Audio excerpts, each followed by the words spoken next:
Hello everyone, Assalamu alaikum. So in this video we are going to start the neuron. Neuron क्या होता है, पिछली video में हमने अच्छे से डिस्कस किया जो चीज़ें हमें रिक्वायर्ड थी, और मैंने आपको बताया था कि जो है हम इस सीरीज़ को कंटिन्यू करेंगे और मज़ीद जो है चीज़ें क्लियर होंगी इंशाल्लाह. So in this video we are going to start what is neuron और इसकी जो है पार्ट्स वगैरह क्या हैं, स्ट्रक्चर किस तरह से होती है. तो इंशाल्लाह आपके सारे जो कॉन्सेप्ट्स हैं रिगार्डिंग न्यूरॉन वो क्लियर हो जाएंगे. न्यूरॉन क्या है? It is a functional and structural unit of the nervous system.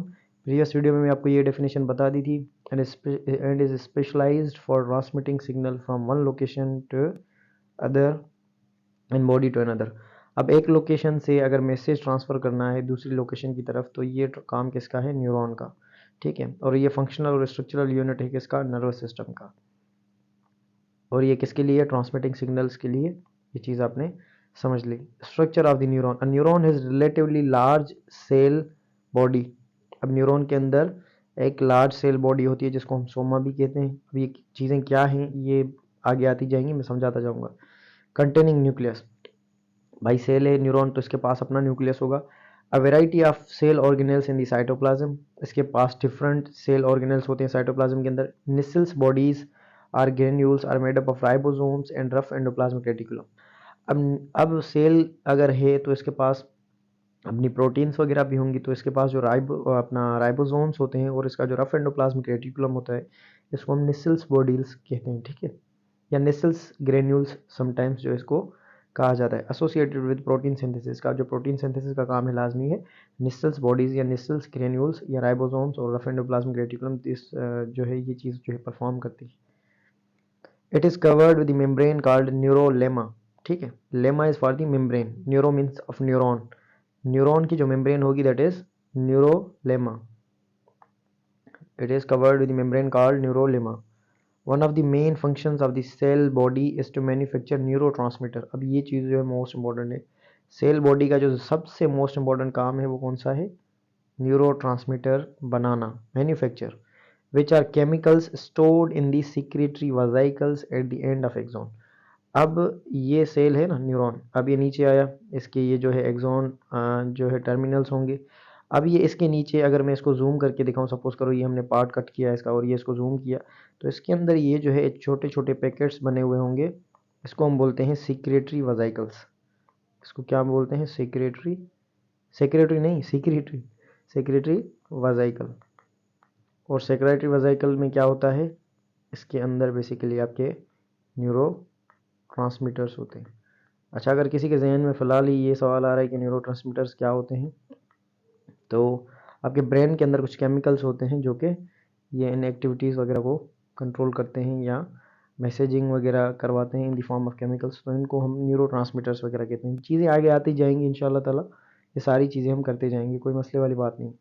अब देखो यहाँ पर ये इसकी स्ट्रक्चर बनी हुई है किसकी? न्यूरॉन की. तो इसको थोड़ा सा कर लेते हैं. डेंड्राइट. डेंड्राइट मैंने आपको बताया था ये जो है इस जो है ट्री लाइक प्रोजेक्शंस होती हैं. डेंड्राइट इज़ बेसिकली मेरे ख्याल से इसका जो वर्ड है डेंड्रोन से निकला हुआ है और ये इसकी मीनिंग है ट्री लाइक. अब ये बुक की जो चीज़ें हैं वो हमारे जहन से निकल चुकी हैं. तो ट्री लाइक अरेंजमेंट होती है और ये इसका काम क्या है? बेसिकली काम देखते जाओ. डेंड्राइट, डेंड्राइट का काम क्या है? ये स्टिमुलस को डिटेक्ट करेगा, स्टिमुलस को डिटेक्ट करेगा. ठीक है, सेल बॉडी, सेल बॉडी क्या करेगी? सॉरी, सेल बॉडी क्या करेगी? ये आपके न्यूरो ट्रांसमीटर्स बनाएगी. ठीक है, न्यूरो ट्रांसमीटर्स, न्यूरो ट्रांसमीटर्स बनाएगी. और क्या होगा? सेल बॉडी, सेल बॉडी को मैंने हाईलाइट किया है.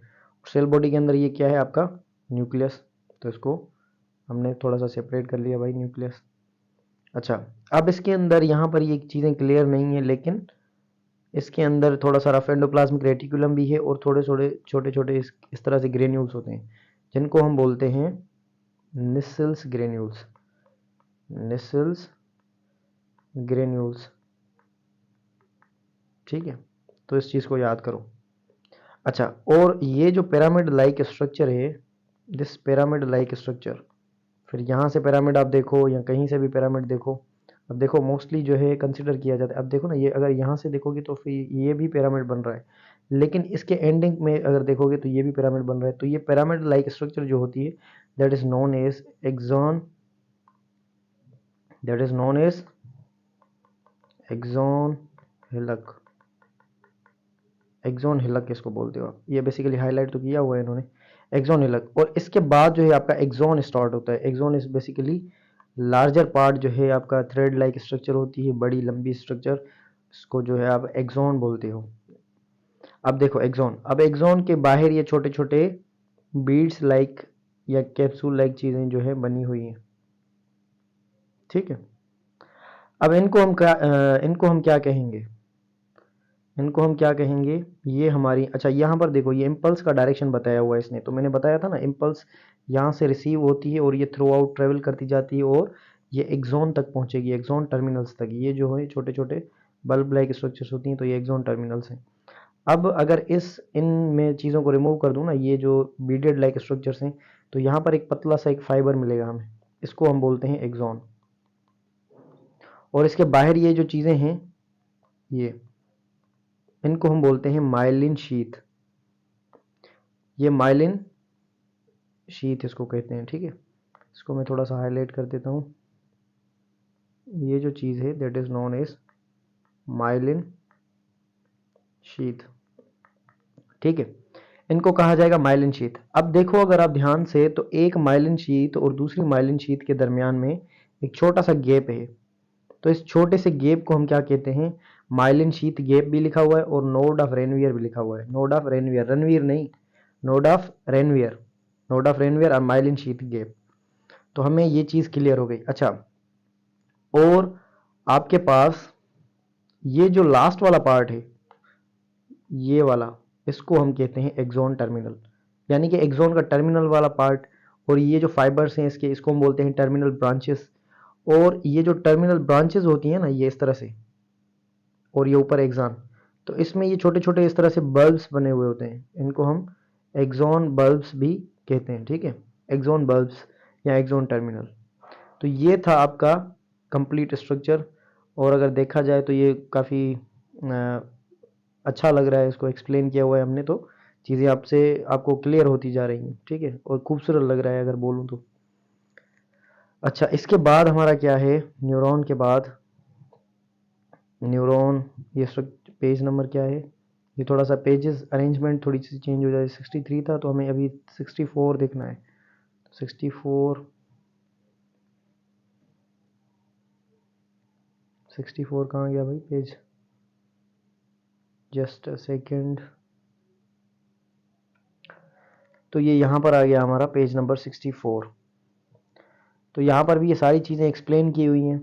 अब देखो डेंड्राइट्स, ये देखो ये चीज़ लिखी हुई है, मैं खामखा कह रहा था कि मुझे शायद मत में भी गलत है। अब देखो ना, मुझे ये चीज़ एक जहन में भी है, लेकिन मैं आपको अगर कंफर्म नहीं है तो मैं मतलब नहीं कह रहा, तो उस चीज़ को आप कंफर्म खुद से कर लिया करो, क्योंकि हम चीज़ें काफ़ी भूल भी चुके हैं। अब हमें दूसरी चीज़ें भी जो है वो करनी होती हैं, तो आप ये चीज़ें खुद से देख लिया करो। आपको मैं हमेशा एक चीज़ कहता हूँ कि अगर आपको कोई बंदा मिल जाए ना, तो आप उससे ये मत कहा करो कि वो आपको पढ़ाए, आप उसका वे देख लिया करो कि वो चीज़ों को किस तरह से पढ़ता है। अगर मुझे कोई ऐसे बंदा मिल गया होगा होता एमडीकेट के टाइम, जो इस तरह से रीडिंग वगैरह करता हो, और ये चीज़ें मुझे उसका आइडिया हो जाए कि ये इस तरह से कर रहा है, तो मैं भी अगर इस तरह से करूँगा तो हो जाएगा, तो मुझे काफ़ी हेल्प हो जाती। तो आप मेरा वे चेक कर लो फिज़िक्स में, जब अगर मुझे अगर कोई चीज़ नहीं आती, तो वो मैं वहाँ पर क्या करता हूँ, बायो में अगर मुझे कोई चीज़ नहीं आती तो वहाँ पर किस तरह से मैं टैकल करता हूँ। अगर ये चीज़ें आप देख लोगे तो आप कहीं पर भी जो है ना वो कंफ्यूज नहीं होगे। तो डेंड्राइट्स बेसिकली क्या होता है, ग्रीक वर्ड डेंड्रोन से निकला है, और इसकी मीनिंग क्या होती है, tree. Branched tendrils that extend outward from the cell body are specialized to respond to signals from the other neurons or from the external environment. Their branched form provides a larger surface area to receive the stimuli. Receive the signal or stimuli बात एक ही है, यानी कि इनकी जो larger size है, ये इस तरह से डेंड्राइट्स की, यहाँ पर स्टिमुलस आ गया उसको भी डिटेक्ट करेंगे, यहाँ पर आ गया उसको भी डिटेक्ट करेंगे, यहाँ पर आ गया उसको भी डिटेक्ट करेंगे। ये चीज़ आपको बताई गई है। बाकी इसकी डेफिनेशन बताई गई है, ब्रांच्ड है, ट्रेंडेड है, एक्सटेंड आउटवर्ड। अच्छा, वो ये किस कहाँ से निकलती है, ये सोमा से निकलती है, ये आपको लाजमी चीज़ पता होनी चाहिए। Branch structure which arises from a tree like structure which arises from the cell body to receive the stimulus is known as dendrite, Greek, it is taken from the Greek word dendron which means a tree like arrangement. इस तरह से अगर exam में लिख लोगे full marks आ जाएंगे। Axon क्या होता है? ग्रीक वर्ड एक्सोन से निकला हुआ है, जिसकी मीनिंग क्या होती है? एक्सिस। एक्सिस क्या आपको पता है कि एक लंबी लाइन होती है। A long fibre extends outward from the cell body. अब इसकी डेफिनेशन देखो, long long fibre extends outward from cell body. ये देखो सेल बॉडी से निकला है। Making neurons the longest cell in the body. अच्छा, ये जो है ना साइज इसकी बढ़ा देता है काफ़ी। मैंने आपको बताया कि लॉन्ग जो है स्ट्रक्चर है और न्यूरॉन जो है largest cell of the body, cell of the body है। The cytoplasm of an axon is called axoplasm. Cytoplasm अगर एक्सोन का हो तो उसको हम क्या कहेंगे? Axoplasm, covered with axolemma. अच्छा, जो एक्सोन के बाहर मेम्ब्रेन होती है इसको हम समटाइम्स एक्सोन के बाहर, सॉरी, ठीक है, ये आपका एक्सोन है ना, इसके बाहर जो मेम्ब्रेन होती है इसको हम बोलते हैं एक्सोलेमा। एक्सोलेमा, इसके अंदर जो प्लाज्म होगा उसको बोलेंगे एक्सोप्लाज्म। अब ये चीज़ें लिखी हुई है, ये आप याद कर लो mostly. Axon is primarily involved in carrying electrical signals from cell body to neuron ending. Neuron ending क्या है? ये है neuron ending, and transmitting it to the other neurons और इफेक्टर्स। अब यहाँ तक अगर इम्पल्स पहुँचती है ना, तो अगर आपके जहन में आता है कि यहाँ से कहाँ जाएगी, तो यहाँ पर कोई और न्यूरॉन होगा इस तरह से, डेंड्राइट्स उसके, और ये मिले हुए होंगे, और इस पूरे कनेक्शन को हम बोलेंगे साइनेप्स। ठीक है, या तो ये काम हो रहा होगा, या तो यहाँ पर न्यूरॉन होगा, या तो यहाँ पर सपोज करो कि ये मैंने मसल रख दिया, तो यहाँ पर या तो मसल होगा या तो कोई ग्लैंड होगा। ये दो चीज़ें होती हैं। ठीक। अच्छा, न्यूरोग्लाया, न्यूरोग्लाया को हम क्या बोलते हैं? ग्लायल सेल्स भी बोलते हैं। Structurally and functionally neurons are supported by supporting cells which are collectively called neuroglia. अब आपको चीज़ समझ आई?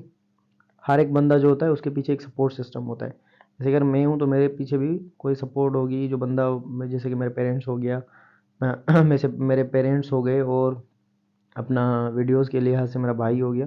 तो ये सारा जो है सपोर्ट सिस्टम है। तो न्यूरॉन्स के लिए सपोर्ट सिस्टम क्या है? उन ग्लायल सेल्स या न्यूरोग्लाया भी हम इनको कह सकते हैं।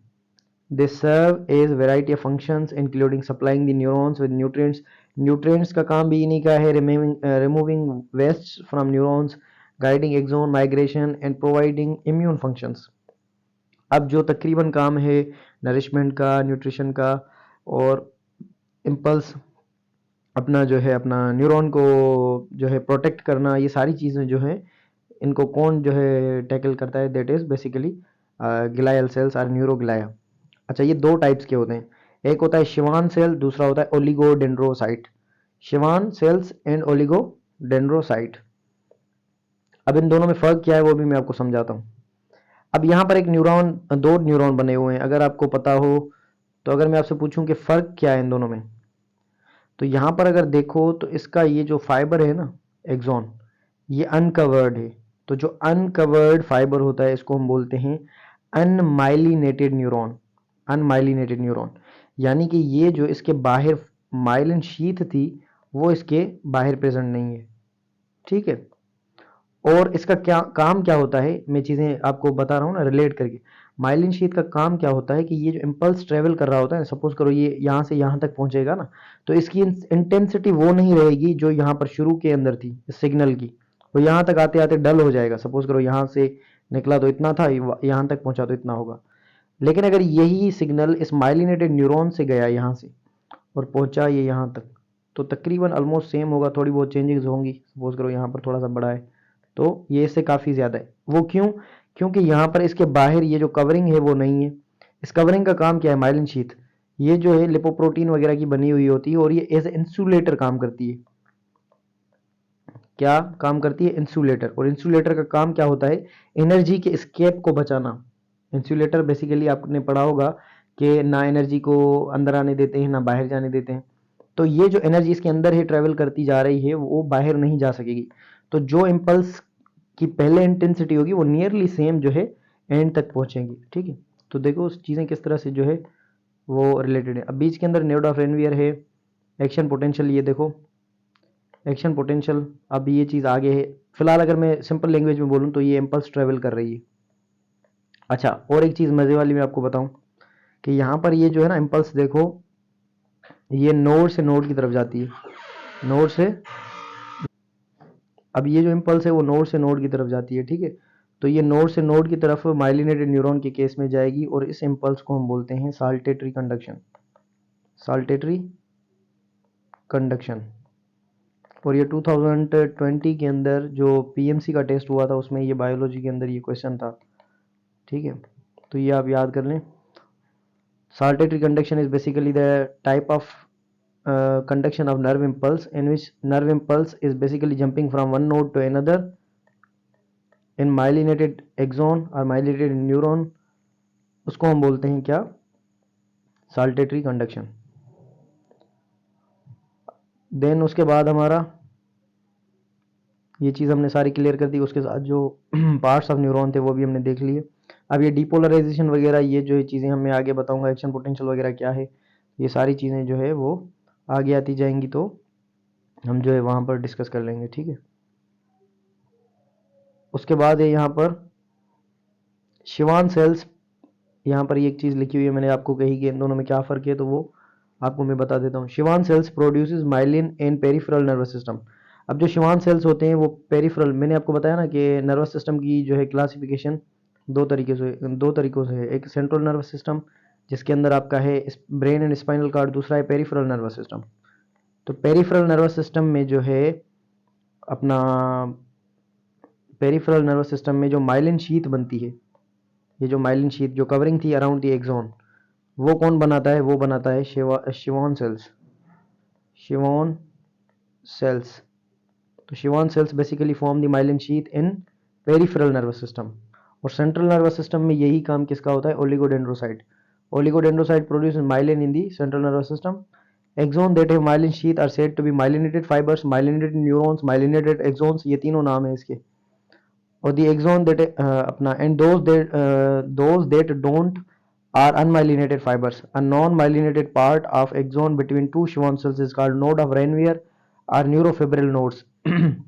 नोड ऑफ रेनवियर भी कहा जा सकता है। और दूसरा नाम क्या देखा हमने, माइलिन शीथ गैप, और तीसरा न्यूरोफिब्रिल नोड्स वगैरह, ठीक है। टाइप्स ऑफ न्यूरॉन्स कौन से हैं, ये हमने थोड़ी देर पहले ही डिस्कस कर लिए। टाइप्स ऑफ न्यूरॉन होते हैं सेंसरी, मोटर, और दूसरा होता है इंटर न्यूरॉन, ठीक है। सेंसरी, मोटर और दूसरा इंटर न्यूरॉन, यहाँ पर ये लिखा हुआ है। इंटर न्यूरॉन को हम एसोसिएटिव न्यूरॉन भी कह सकते हैं, ठीक है। सेंसरी न्यूरॉन क्या होता है, these neurons are generally found in sensory organ. Sensory organs में आपको मिलते हैं eyes, nose, skin, tongue, ear. These nerve cells are triggered by the chemical and physical inputs of the और एनवायरनमेंट। अब environment में जो चीज़ें होंगी वो आपसे, वो वहाँ से स्टिमुलस को डिटेक्ट करेंगे और वहाँ पर आपको ब्रेन की तरफ जो है ब्रेन की तरफ जो है वो मैसेज वगैरह सेंड करेंगे, जैसे कि in the form of sound, heat और light. Sensory neurons facilitate the movement of sensory impulses from receptors to the central nervous system. Sensory neuron का काम ये है कि इंपल्सेस को फैसिलिटेट करना towards central nervous system from the body या receptors. Sensory neurons को अफरेंट न्यूरॉन्स भी कहा जाता है। याद कर लो, जो सीएनएस की तरफ मैसेज लेकर जाएगा उसको हम बोलेंगे अफरेंट न्यूरॉन, और ये काम किसका होता है, सेंसरी का। और जो सीएनएस से मैसेज वापस लेकर आएगा उसको हम बोलते हैं इफरेंट न्यूरॉन, और ये काम किसका होता है, मोटर न्यूरॉन। तो अफरेंट को सेंसरी भी बोल सकते हैं और इफरेंट को मोटर भी बोल सकते हैं, ठीक है। ये चीज़ जो है याद करने वाली है, आप याद कर लो। These neurons are the ones that facilitate transmission of motor impulses from central nervous system to the effectors. Effectors बोलो, body बोलो, बात एक ही है। These types of neurons play a major role in the voluntary and involuntary movements of the body. अब motor neurons का काम जो है वॉलंटरी भी हो सकता है, अनवॉलंटरी भी हो सकता है। अब यहाँ पर एक एग्जाम्पल दिया हुआ है, यहाँ पर ये जो है सेंसरी न्यूरॉन है और अफरेंट न्यूरॉन भी इसको कहा जा सकता है, ठीक है। ये सेल बॉडी है और यहाँ पर देखो ये एक्सॉन्स इसके साथ मिले हुए हैं अपना डेंड्राइट के साथ। और ये इंटर न्यूरॉन है, दो न्यूरॉन्स, एक जो है अपना मोटर न्यूरॉन है और दूसरा सेंसरी है। इसके बीच में ये न्यूरॉन जो है इसको इंटर न्यूरॉन बोलेंगे, एसोसिएटिव न्यूरॉन बोलेंगे। और इस तरह से जो है आपकी इंपल्स वगैरह वो जो है कंडक्ट होती है। इंटर न्यूरॉन क्या है, these neurons act as a mediator यानी कि जो बीच में अपना जो है फैसिलिटेट का काम करे या जो इंटरलिंक करवाए between sensory and motor neuron and the central nervous system. It helps in smooth transmission of the signals, ठीक है। So our next video will be on reflex section, ठीक है। Wish you all the very best, अल्लाह हाफिज़।